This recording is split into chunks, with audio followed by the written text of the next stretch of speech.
এই আওয়ামী লীগ 15টা বছর এই নির্বাচনকে নিয়ে অনেক ষড়যন্ত্র চক্রান্ত করেছে।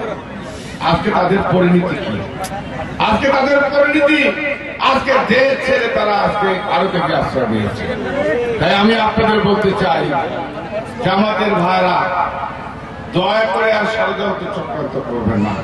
কারণ বাংলাদেশের মানুষ 17 বছর অপেক্ষা করেছে, আন্দোলন করেছে নির্বাচনের জন্য।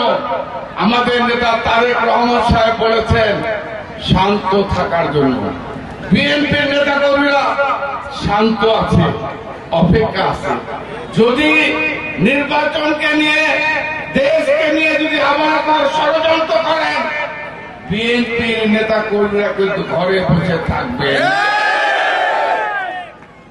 এই নির্বাচন বাংলাদেশের স্বাধীনতা, এই নির্বাচন বাংলাদেশের গণতন্ত্র, এই নির্বাচন মানুষের ভোটের অধিকারের নির্বাচন। এই নির্বাচনকে নিয়ে কোন ষড়যন্ত্র বাংলাদেশের মানুষ, বিএনপির নেতা কর্মীরা মেনে নেবে না।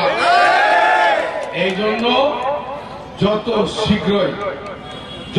শীঘ্রই নির্বাচন হবে, এদেশের মানুষের মুক্তি।